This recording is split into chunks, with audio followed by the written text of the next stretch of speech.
데이터 세상 속으로 지난 한 주 사람들은 무엇을 궁금했을까요? 구글 트렌드를 통해서 그 정답을 알아봅니다.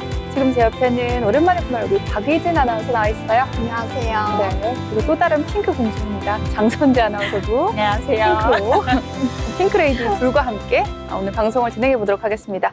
자, 그럼 오일 키워드부터 보여주시죠.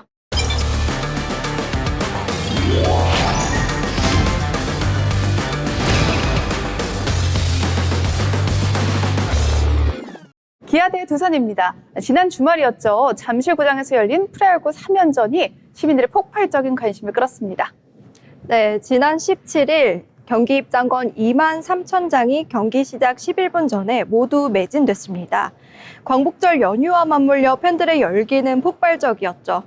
네, 관중석은 부채와 얼음 주머니를 든 팬들로 가득했고 응원가 합창과 수건 흔들기가 중계 화면에 잡히기도 했습니다. 네, 35도를 묻더는 위아래로 움직이는 그런 무더위 속에서 정말 팬들의 열정을 막지 못했던 것 같아요. 중요한 건 경기 결과인데 경기 결과가 어땠나요? 네, 경기 결과는 기아의 에이스 제임스 네일 선수와 두산의 신예 선수인 재환유 선수의 팽팽한 투수전이 이어졌습니다.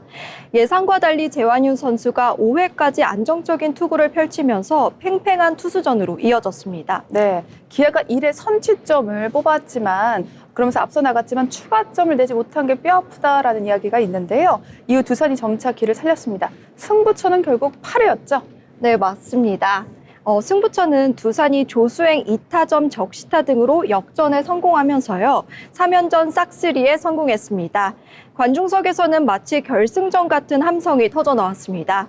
네, 반대로 기아는 3연패를 당하며 승률이 5할로 내려앉았는데요. 주중 삼성과의 3연전에서 쌓아올린 승수를 주말에 모두 잃으면서 아쉬움을 남겼습니다. 무더위, 그리고 매진, 그리고 매 경기 이어진 역전 드라마가 팬들의 관심을 끌은 그런 위대한 경기였습니다.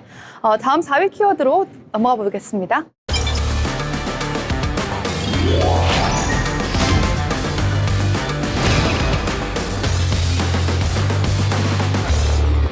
네, 배우 이지훈의 이름이 올랐습니다. 조금은 좋지 못한 이유로 키워드에 올랐다고 들었는데 굉장히 영화와 드라마에서 조연으로 활동했던 배우인데 어떤 이유로 올랐나요? 네, 지난달 24일 경기 부천시 자택에서요. 이지훈 씨가 아내와 말다툼을 벌이다 경찰이 출동한 사실이 뒤늦게 알려졌습니다. 당시 112에 아내 폭행 신고가 접수됐고 현장 조사가 이루어졌습니다. 네, 현장에서는 몸싸움 정황이 있었지만 아내가 처벌을 원치 않았기 때문에 사건은 가정보호 사건으로 마무리됐습니다. 맞습니다. 소속사 입장도 이제 부부가 말다툼 과정에서 오해가 있었지만 중대한 사안은 아니었다고 밝혔습니다. 약한 다툼이었던 것 같습니다. 그런데 사건 자체보다는 자극적인 제목으로 대중에게 먼저 알려진 것 같아서 조금은 안타깝습니다. 이지훈 배우 양력은 어떤가요? 네, 이지훈 씨는 2003년 KBS 공채 탤런트로 데뷔했고요. 영화 허삼관, 불안당, I Can Speak, 최근 범죄도시 3사 등에서 조연으로 활약했습니다. 지난해에는 드라마 살인자 오난감에도 출연했습니다. 네, 이름은 낯설 수 있지만 작품 속에서 늘 눈에 띄는 연기를 보여줬기 때문에 많은 시청자들이 그 배우라고 기억하는 인물이기도 합니다. 네, 그렇기 때문에 이번 논란이 팬들에게는 더 아쉽게 다가왔던 것 같습니다. 작품으로 주목받기보다 사생활 문제로 화제가 된 점에서 이미지 타격도 불가피해 보입니다. 네, 꽤나 감초 같은 조연 역할을 하던 배우였는데 약간 불미스러운 사건으로 이름을 오르내리게 돼서 아쉬움이 저도 큽니다. 그럼 계속해서 다음 키워드 보시죠.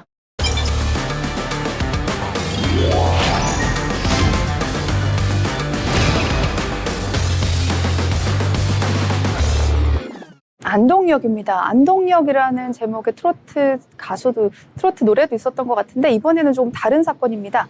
단순한 기차역이 아니라 추억과 테러하고도 연관이 되어 있다고 하는데 어떤 사연이 숨어있는지 박의진 아나운서 알려주세요. 네, 2015년 KBS 다큐멘터리 3일에서 대학생 2명이 10년 뒤인 바로 2025년 8월 15일 안동역에서 다시 만나자고 약속했습니다. 이 장면이 오랜 시간 회자되면서요. 약속 당일 실제로 시민과 팬 600여 명이 모여 재회를 기다렸습니다.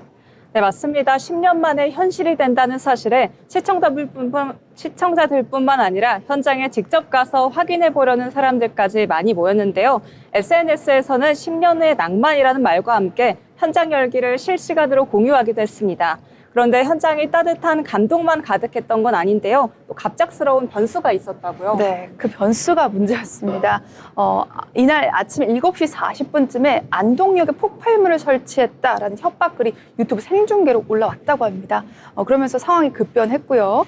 또 경찰특공대와 탐지견이 투입돼서 역사 전체가 아쉽게도 봉쇄가 됐고요. 모여있던 시민들이 긴급 대피를 해야 했었는데 저도 사실 SNS에 이 10년 뒤의 약속 이걸 많이 봤거든요. 그러면서 이게 정말 10년 뒤에 지켜줄까? 라는 생각을 했는데 밈처럼 사실 엄청 돌아다녔던 건데 결말이 좀 이렇게 되니까 아쉽긴 하더라고요. 네, 맞습니다. 그래도 다행히 실제 폭발물은 발견되지 않았고요. 분위기는 순식간에 냉각되기도 했습니다.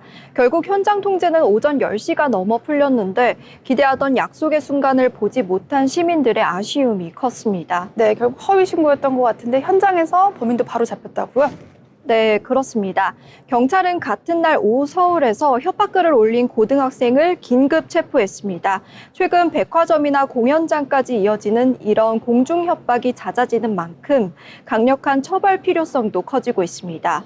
네, 특히 이번 사건은 10년을 기다린 시민들의 추억을 무너뜨렸다는 점에서 더 뼈아픈데요. 단순히 장난으로 넘길 수 없는 이유이기도 합니다. 네, SNS에서 떠돌던 안동역은 낭만의 장소에서 아쉬움의 장소로 뒤바뀐 하루였습니다. 그래도 그날 모였던 사람들의 마음만큼은 10년 전의 약속을 우리가 같이 이뤄냈다. 뭐 이런 뿌듯함도 있지 않을까라는 생각이 드는데요. 계속해서 다음 키워드 보시죠.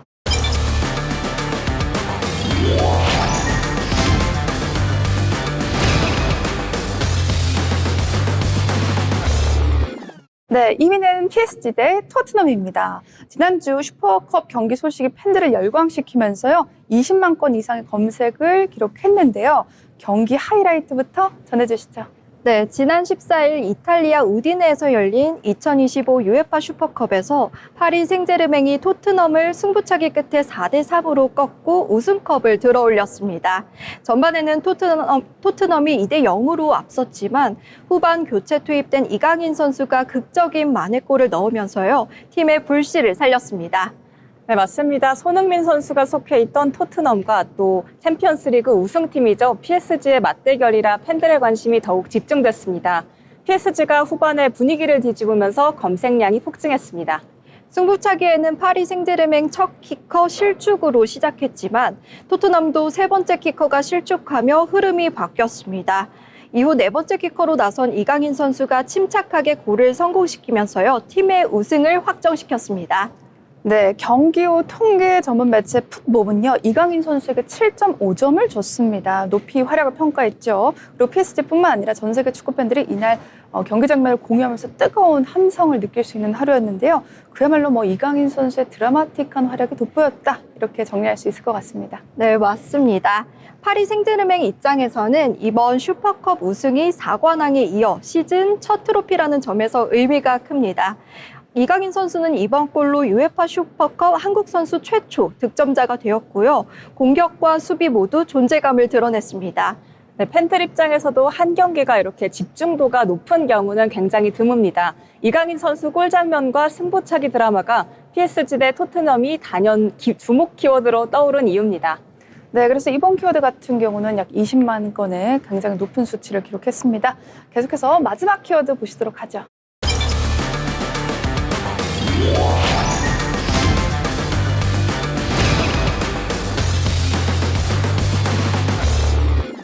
네, 가장 의미 있는 키워드입니다. 대한민국 광복절인데요. 8월 15일은 대한민국 광복의 80주년 되는 날이었습니다. 네, 길거리마다 태극기가 펄럭이기도 했고요. 또 온라인 검색창도 뜨거웠는데 매년 이맘때쯤이면 선열들의 희생이 떠올리게 됩니다. 올해 광복절에는 또 어떤 이야기들이 있었는지 전해주시죠. 네, 먼저 서울 종로구 세종문화회관에서 열린 정부 주최 경축식입니다. 함께 찾은 빛 대한민국을 비추다라는 주제로 진행됐는데요. 이재명 대통령과 김혜경 여사, 독립유공자 유족, 시민 등 2,500여 명이 참석했습니다. 행사장에는 광복 80주년을 상징하는 태극기 80개가 배치됐고요. 독립유공자 후손 80명이 입장하면서 의미를 더했습니다. 야, 숫자만 들어도 정말 압도적이다라는 생각이 드는데 이번에 특별한 행사도 했다고 들었습니다. 국민인명식, 이 키워드가요. 무려 구글 트렌드에서 이 건만 단일로 10만 건 이상 검색됐어요.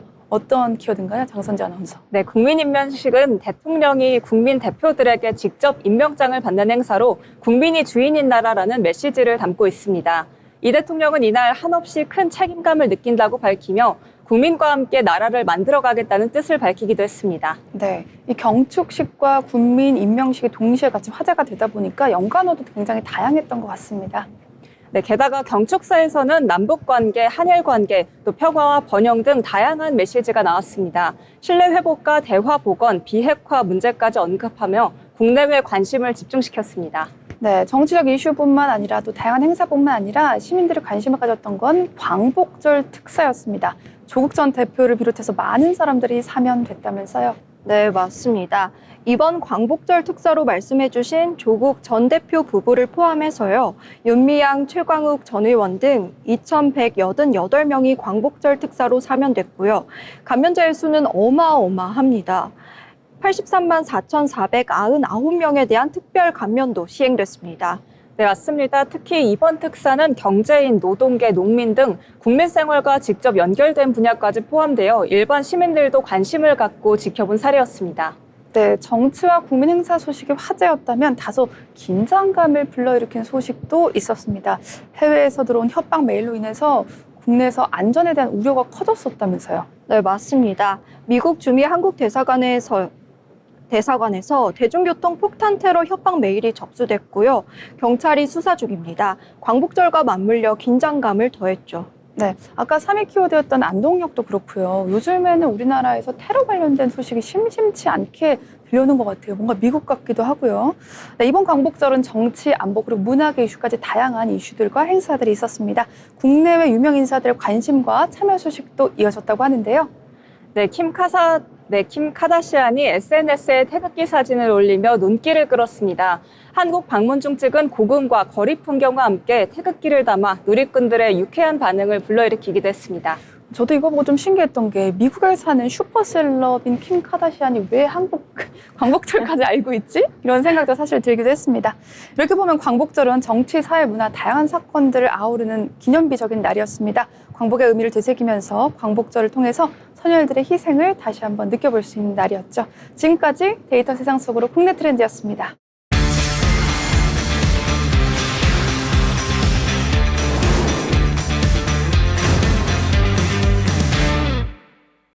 친한 이웃끼리 장난처럼 넘어갈 일은 아니었던 모양입니다. 최근 러시아 상트페테르부르크의 한 상점에서 두 할머니가 거친 몸싸움을 벌이는 장면이 포착됐습니다. 가게 안팎을 오가면서 서로 주먹을 휘두르고 발길질까지 이어지는 장면은 보는 이를 놀라게 했는데요. 알고 보니 싸움의 발단은 매대에 남아있던 마지막 담배 한 갑이었습니다. 그만큼 절실했던 걸까요? 상점 주인이 급히 나서면서 싸움은 간신히 진정됐고 이 영상은 온라인에 퍼지자 현지 경찰도 조사에 착수한 것으로 알려졌는데요. 네, 담배 한 갑을 갖기 위해서 저렇게 치열하게 싸웠다는 게 믿어지지 않는 해외 토픽이었습니다. 계속해서 국내 해외 키워드 5위부터 살펴보시죠.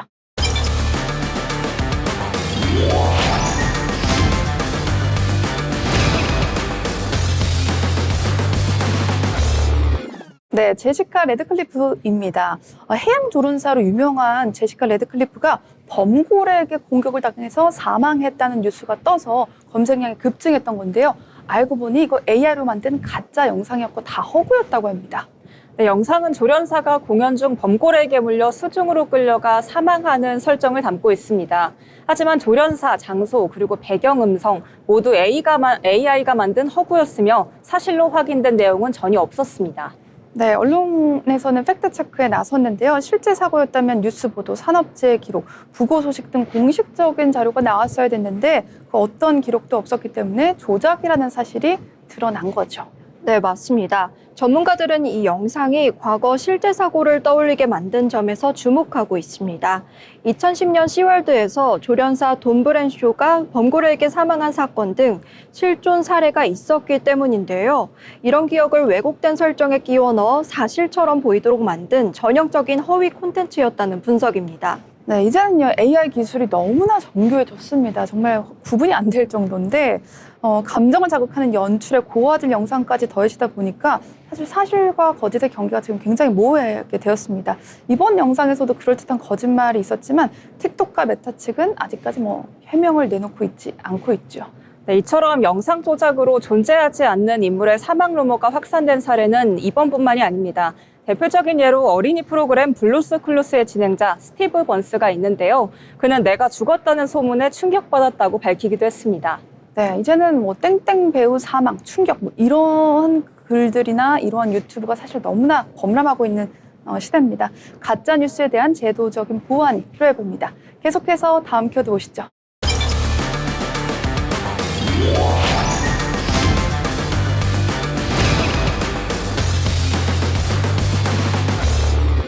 네, 트럼프와 푸틴의 회담입니다. 지난 8월 15일 우리나라로는 광복절이었죠. 미국 알래스카 엘밴드 프로 리처드슨 미국 기지에서 두 정상이 약 3시간 넘게 이야기를 나눴습니다. 우크라이나 전쟁 이후 러시아 정상이 미국 본토를 방문한 건 이번이 처음이었는데요. 회담 장소, 형식 모두 다 화제였습니다. 어떤 내용이었죠? 네, 미국과 러시아는 우크라이나 전쟁 이후 냉전 수준의 대립을 이어왔습니다. 이런 상황에서 트럼프 대통령이 푸틴을 미국 땅으로 직접 초청해 이렇게 전 세계의 이목이 집중됐습니다. 네, 회담은 비공개로 진행됐고요. 기자들의 질의응답 없이 짧은 공동기자회견만 열렸습니다. 푸틴 대통령은 양측이 이해에 도달했다고 밝혔고요. 트럼프 대통령은 아직 합의는 없으며 이제 우크라이나가 움직일 차례라며 공을 넘겼습니다. 공식 발표는 없었지만 주요 현안에 대한 양측의 입장 교환은 있었던 걸로 보입니다. 네, 외신에 따르면요, 푸틴은 동부 점령지를 러시아가 영구 통제하는 방안을 제시했다고 합니다. 근데 미국 측 특사 스티브 위트코노프는 우크라이나에요, 나토 5조와 유사한 안보 보장을 검토 중이라고 밝혔죠. 하지만 이번에도 역시나 명확한 결론은 없었다고 합니다. 네, 회담 장소로 알래스카가 선택된 것도 이목을 끌었습니다. 알래스카는 과거 러시아가 미국에 매각한 지역이자 양국 가까이에 맞닿아 있는 전략적 요충지인데요. 냉전의 상징이었던 군사기지가 외교의 장이 됐다는 점에서 상징성이 큽니다.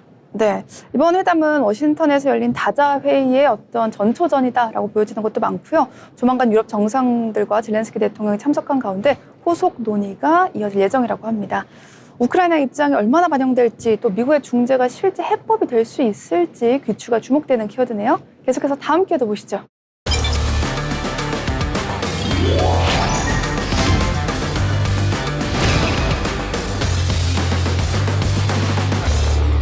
네, 트래비스 헌터 이혼입니다. 진짜 이혼을 했다면 이런 키워드 올라오지 않았겠죠?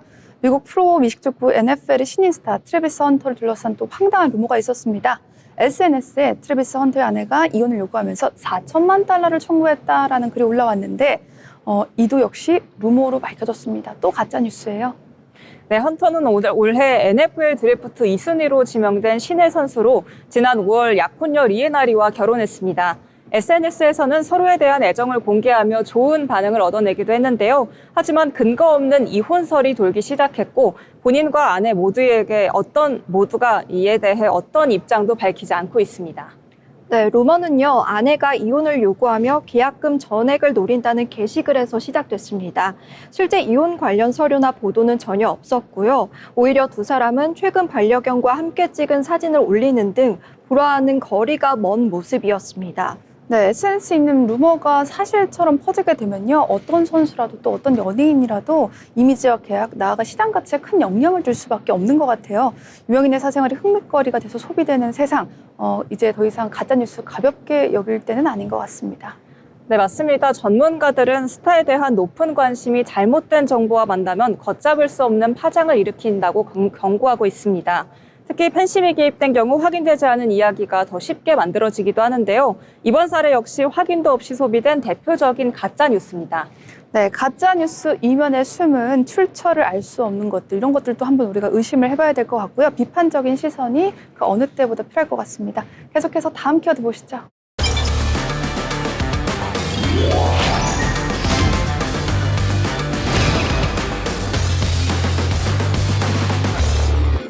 네, 허리케인 에린이었네요. 푸에르토리코 북쪽 해상에서 세력을 키운 에린이라는 태풍이요, 풍속 시속 240km에 달하는 엄청나게 강력한 허리케인이라고 합니다. 직접 상륙은 없을 것으로 보이지만 이 안류와 거센 파도로 해안가 피해는 진짜 아직도 엄청나다고 하는데요. 무엇보다도 불과 하루 만에 풍속이 2배 가까이 뛰면서 긴장감이 올라갔다고 하죠. 네, 맞습니다. 에리는 금요일까지만 해도 풍속 시속 120km 수준의 약한 허리케인이었습니다. 단 하루 만에 시속 260km에 가까이 치솟으며 역대 대서양 허리케인 중 가장 빠른 강화 속도를 보이고 있습니다. 전문가들은 해수온도 상승을 부른 지구온난화를 가장 큰 원인으로 꼽고 있습니다. 네, 특히 에리는 8월 중순 시즌 초반에 발생한 허리케인이라는 점에서도 주목받고 있는데요. 이처럼 강력한 폭풍이 이 시점에 등장하는 건 드문 일입니다. 올해 대서양 허리케인 시즌은 5년 연속 5등급 강풍이 관측될 만큼 비정상적인 흐름을 보이고 있습니다. 저는 이 허리케인을 실제로 본 적은 당연히 없지만 뭐 태풍 매미라든지 네파탁 이런 얘기를 제가 기상캐스터로 일할 때 많이 이제 보도를 해드렸거든요. 혹시 실제로 태풍을 경험한 적 있나요?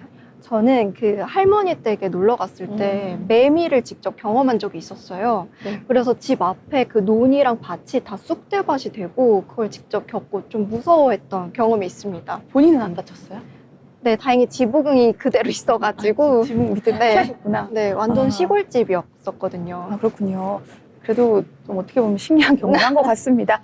네, 노스캐롤라이나 외딴섬 하라테스에는 강제 대피령이 내려졌고요. 이 섬을 연결하는 주요 도로가 침수되면서 고립 우려도 제기되고 있는 상황이라고 합니다. 네, 카리브해 지역도 피해를 피해가지 못했습니다.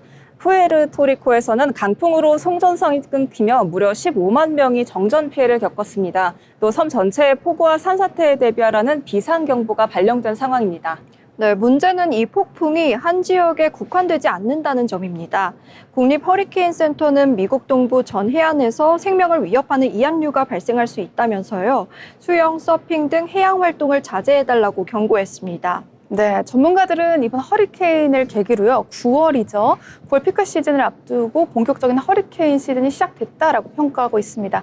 이 전 세계 곳곳에서 재난 기후가 심각합니다. 그만큼 지구 온난화에 대한 경각심도 커지고 있습니다.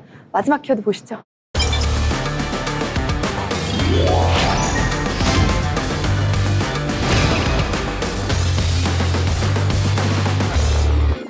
네, 한 주에 무려 200만 건 이상 검색된 문화 대통령 테일러 스위프트의 이름입니다. 약 1년 반 만에 새 정규 앨범이죠. The Life of a Sugar를 발표하면서 전 세계 팬들의 관심이 주목됐습니다. 네, 이번 새 앨범 발표 소식은 남자친구 트래비스 켈시의 형이 진행하는 미국 인기 팟캐스트 뉴하이츠에서 먼저 공개됐습니다. 스위프트는 SNS에 12장의 사진과 주황색 드레스를 활용해 12번째 앨범을 암시했고 팬들 사이에선 일종의 힌트놀이가 펼쳐지기도 했습니다. 네, 예고편 영상에는 민트색 캐리어에서 미공개 LP를 꺼내는 장면이 담겼는데요. 스위프트는 이번 앨범을 무대 뒤의 나를 이야기한 작품이라면서요. 실제 공연장 밖에서 겪은 현실과 감정을 담았다고 밝혔습니다. 이 타이틀곡은 요즘 미국 팝에서 주목받는 사브리나 카펜터가 피처링으로 참여해 주목받고 있습니다. 네, 혹시 다들 테일러 스위프트의 노래 한번 들어본 적 있으신가요? 워낙 유명해가지고 이름도 많이 들어봤습니다. 그리고 워낙 사실 길거리에서도 막 노래가 나오고 우리가 뭐 화장품샵, 편집 매장 어디를 가도 익숙한 노래다 하면 그거 사실 알고 봤더니 다 테일러 스위프트 노래고 막 이런 식이더라고요. 근데 테일러 스위프트가 트럼프 대통령의 극심한 반대자로 유명합니다. 민주당 지지자로 유명한데요. 그녀의 행보가 앞으로도 기대가 되는데 음악적으로도 이번 앨범이 관심을 모으고 있다고 합니다. 이번 앨범은 에라스 투어, 엄청나게 유명한 투어죠. 전미 투어였는데 경을 바탕으로 제작됐습니다. 이 에라스 투어가 미국 전역을 돌면서 벌어들인 돈이 하나로 무려 3,700억 원이라고 합니다. 대표 히트곡들을 만든 맥스 마틴과 슈엘백이 다시 한번 프로듀싱을 맡았고요. 무엇보다도 스위프트가 자신의 음악 저작권을 완전히 다시 한번 회수한 뒤 만든 최초의 앨범이라고 해서 기대가 됩니다. 네, 그녀는 지난 2년간 전 세계 5대륙 149회의 공연을 소화하며 약 3조 원 규모의 수익을 올렸습니다. 이 투어가 열리는 도시마다 경제적 파급 효과가 굉장히 커서 스위프티노믹스라는 신조어가 생기기도 했는데요. 이번 앨범과 함께할 후속 투어도 그 이상의 반응이 예상되고 있습니다. 테일러 스위프트는 그래미 어워즈 올해의 앨범 4회 수상자이자요. 네. 빌보드 차트 최다 진입 기록 보유자입니다.